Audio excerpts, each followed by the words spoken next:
Alright, so here we have an iPhone 11 with, you can see it's pretty shattered. I would normally peel this off to check to see if it wasn't, well, we'll just do it anyways. You can see that it's actually the screen busted.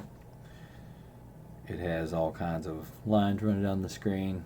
I'm going to show you how to fix this with a new screen, which we have right here. Brand new screen.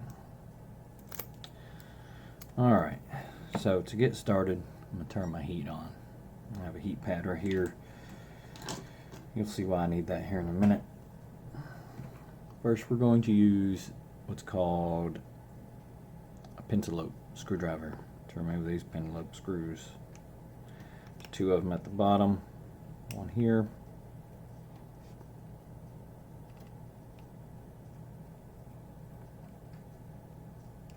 And one here. All of your Apple phones are going to have these.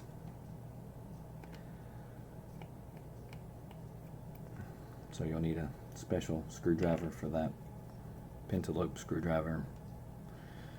Just remove these screws. And we're going to get under the bottom of this screen with a spudger.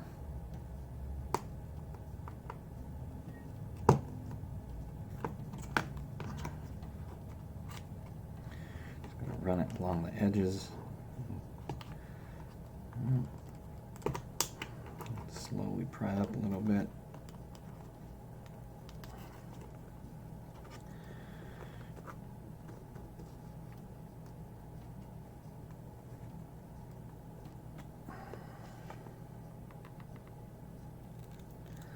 Just enough where you can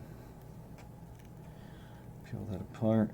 And be careful because you do have wires, your flex ribbon cables right here, and there's more up here that go to your speaker and your camera assembly.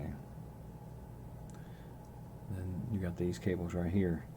So what I usually do is I get it to about this wide, and then I just push it to the side with my thumbs, and that releases this top part, and then you can just peel it open. Just be careful, because you can rip these cables very easily. Once you rip those cables, of course you're going to have to either have a new screen, or you're going to have to replace your speaker assembly, which when you replace that, you're going to get an error from Apple because they don't like you working on their phones.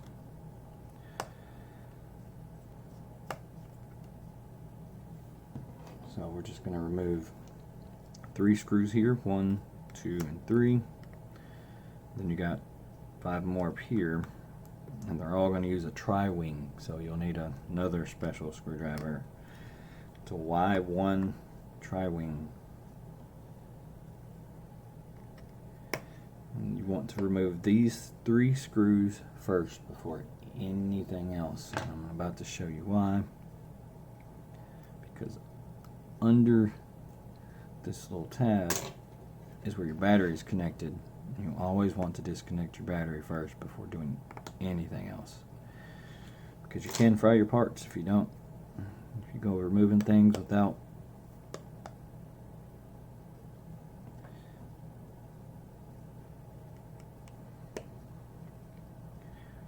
just get these screws. I'll show you what's under here.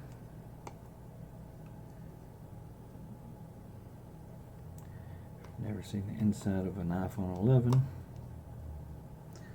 This is your chance. I'm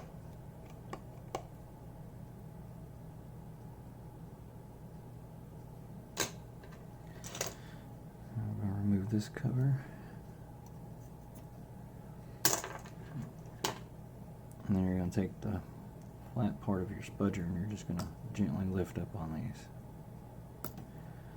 Get under the edge. So this one here is going to be the second one down. I know it may look like it's the first one, but it is not the first one. It is the second one down. And there you go. Here's the inside of an iPhone 11.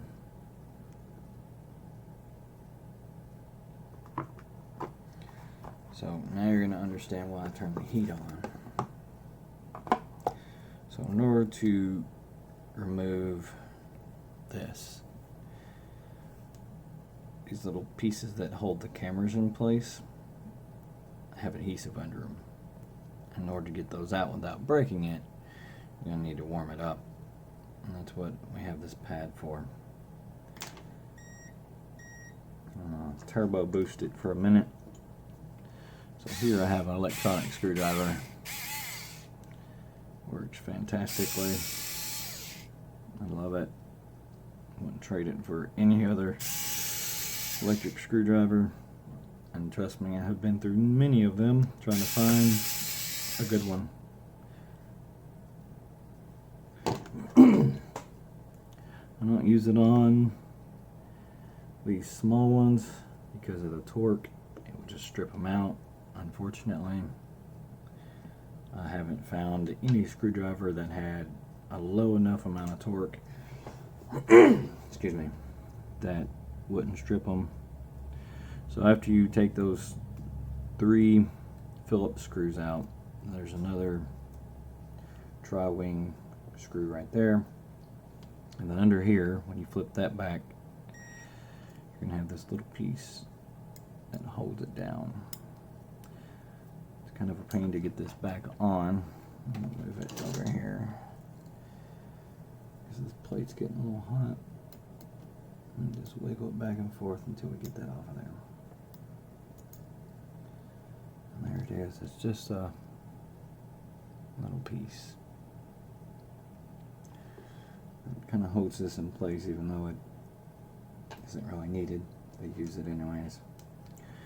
So here's the tricky part. If you try to pull on either side, you're going to snap this little plastic piece. So I'm going to show you a little trick that I use. Get me something to put my hand on because this is getting a little hot. We're just going to put the tweezers under it. We're just going to pry up a little bit at a time. It should be hot enough where you can get up under there and you're not going to break anything.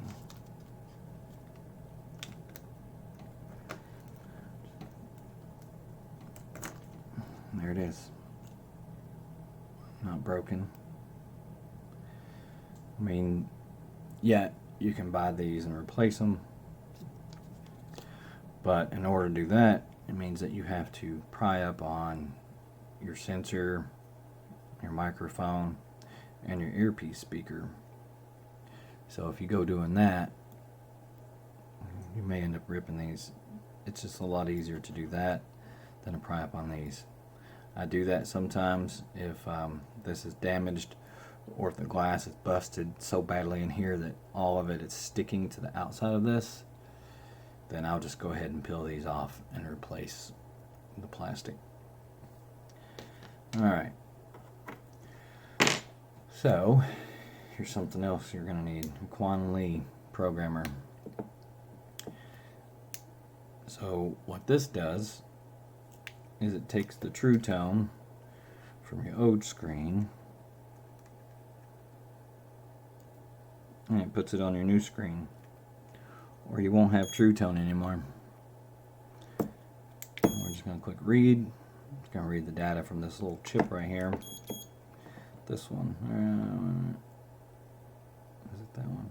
No, this chip. It's going to read the data from this little chip right here. It's going to store it. Now we're going to bring this new screen over.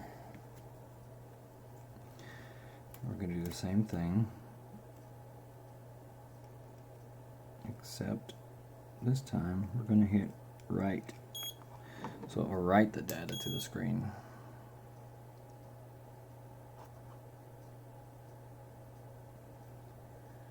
Just let this finish. Alright. And we're done with that. Done with the heat. So, yes, there is one already in this screen, as you can see.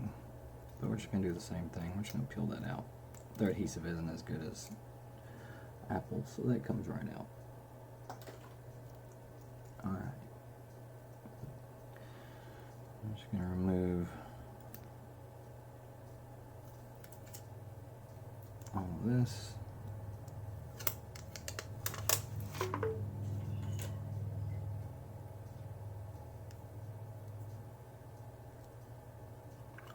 You want to be careful removing this adhesive because it is under one of these cables. So if you just grab it and rip it off, more likely you're going to rip that cable right there.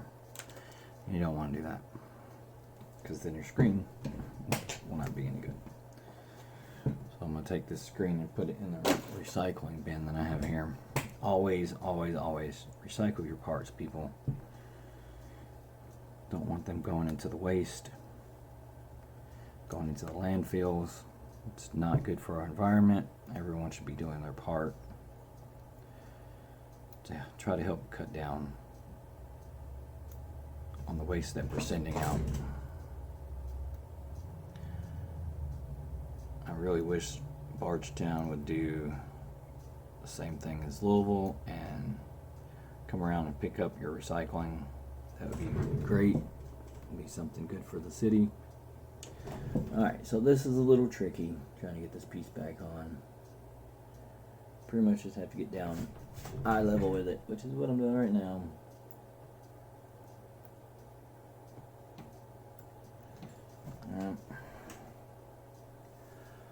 Told you it's tricky.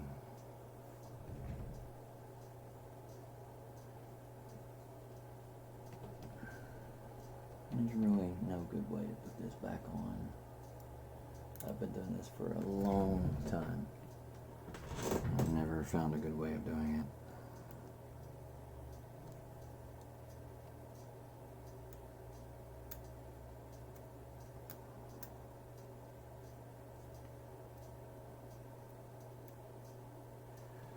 If anybody knows of a good way to put this thing back in, put it in the comments for sure. I would really like to know, because this is the worst part for me, is trying to get this little clip back on. I know some people will say just throw it away, but you know, it came with the phone, it's going to leave with the phone. I'm just trying to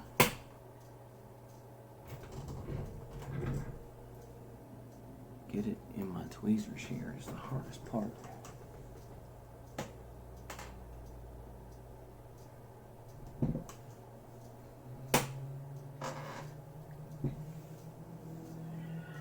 Alright, I have someone here, give me just a second.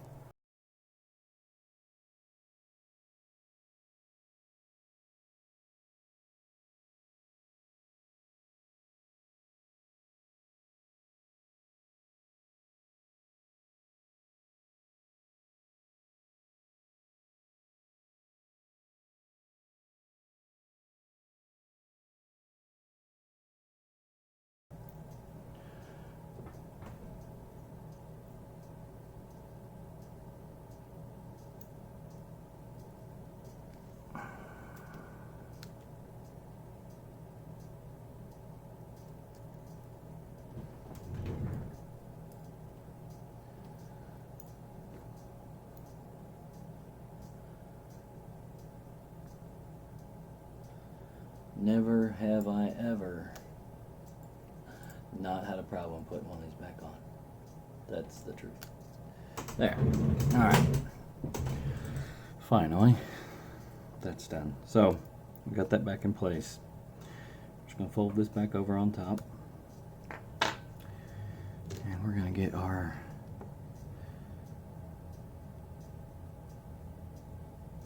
first little screw in. We'll get this one in first because that'll help line up the rest of them. If you get one of these in crooked or wrong, then you know none of them are going to go in right. So always do that one first. It's always great to have like magnetic tips on all of your tools, unless you're working on a computer. It's not so great. I mean, it's helpful, yeah, but if you lay it down in the wrong spot, you can destroy something. if the magnetic is too strong,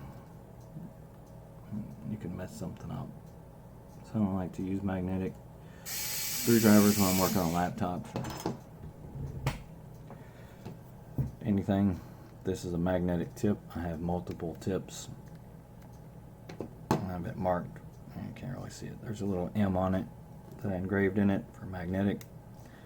I make sure to keep track of which one is which when I'm working on devices. So, next, we are going to put the screen back on to make sure it works.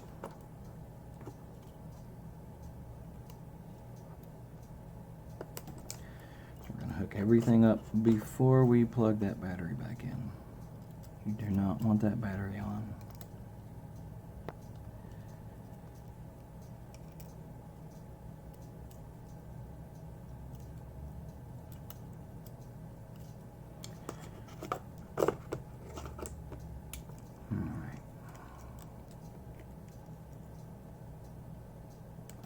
And they just clip in. You'll hear them make like a little sound when you push on them. But if it doesn't go in, don't force it. That means it's not lined up properly, or there's something wrong. There could be something jammed in it.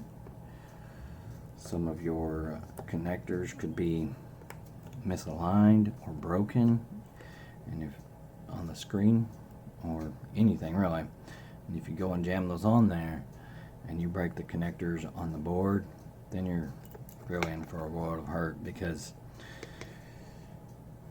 unless you know how to micro solder and have the equipment to do it, microscope included, pretty good microscope,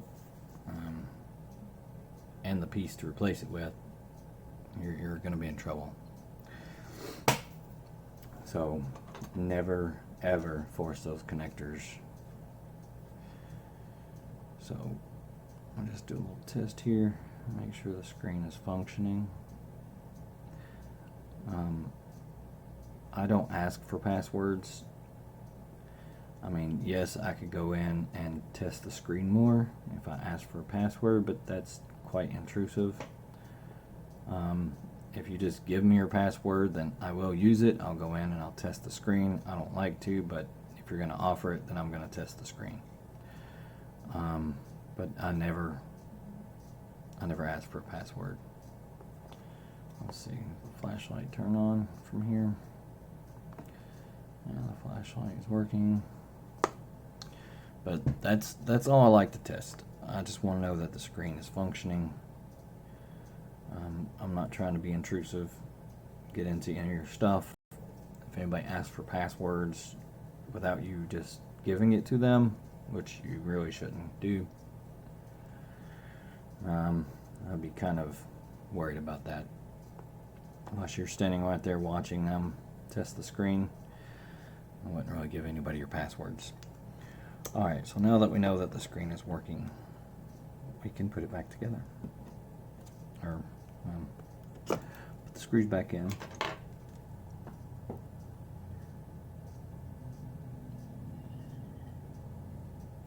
So we're going to need to line these back up. So another important thing to do is you always put your screws in the same order in which they came out, because they have to go back in the same spot. Not all these screws are the same size. So if you put this screw in that hole or this screw in that hole, just a little twist of your screwdriver could be enough to force a longer screw into your motherboard, and then your phone is a paperweight.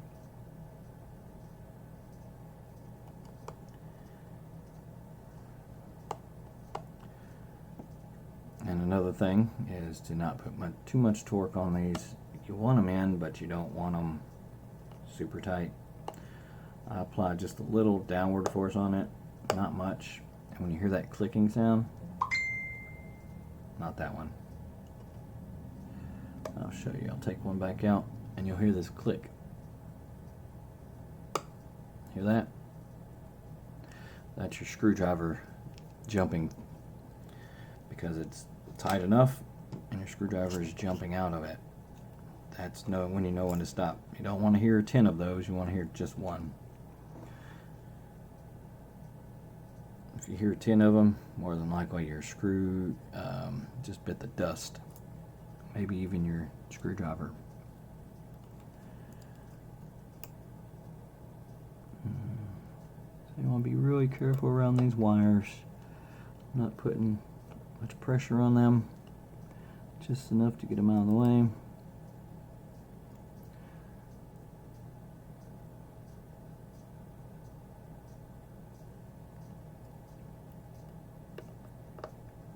As you can see, I'm not bending them backwards or anything like that. Now this one is kind of iffy.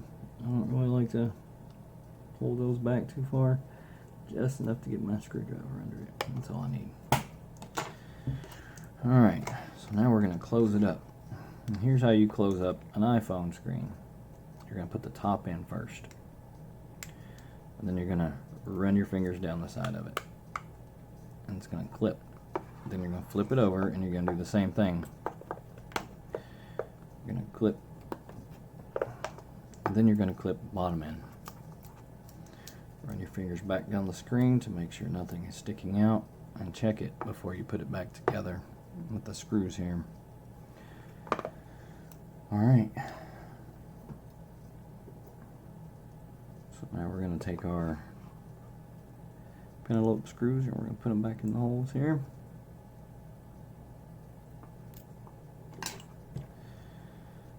And then we're going to, same thing here. You want to make sure that when you're putting these screws back in, that they go all the way down, but you don't want to hear this click because there's some pretty good teeth on this. And if you wait until you hear a click there, more likely you done messed up the screw. Another thing is you want these to be flush or just below the surface. You don't want them sticking out. If you're tightening it and it feels like it's about to strip and it's still sticking out, take the screw back out. Don't try to force it in. More likely you got dirt and grime down in it. Take the screw out, blow it off, clean it, put a little bit of alcohol in it, wipe it. If it still won't go in, I would either A, try another screw. If you have another screw like this one, put it over there. If it still won't go in, you got something stuck on the inside, which you'll of course have to pop the screen back off. And at the bottom, I'll get another screen out here and I'll show you. At the bottom of your screen, like this, that's where your screws are going in at, right there. But more than likely, this isn't the issue. More than likely, it's somewhere in that frame. So you're going to need to take that screen back off and see if there's anything in there. You can take a drop of alcohol and drip in it and blow it. Alcohol is non-conductive, so you don't have to worry about it frying anything inside your phone. You can literally, drip alcohol all over this thing and it's not going to hurt it. Alright, so I'd say that was a pretty successful repair. But here's also something that I like to do. If the screen comes with the screen protector, then I like to put it on. But if not all screens come with screen protectors. But if it does, then it's a little something extra for the customer. I'm not the greatest at it, so if I mess this up, then I guess they won't get one. So we're going to hurry up and take that off. We're going to hurry up and take this off. That way no dust gets under it. And there we go. Watch it. Get them bubbles out. You can see the bubble disappearing there. There's a little bubble right there. I'll let they'll make the decision if they want to keep that on or if that bubble is too much of a distraction, or which it's probably just a piece of dust. That's why I try to do it fast, but unless you're in a $100,000 clean room, you're gonna get dust stuck to things. That's it, guys. iPhone 11 screen replacement.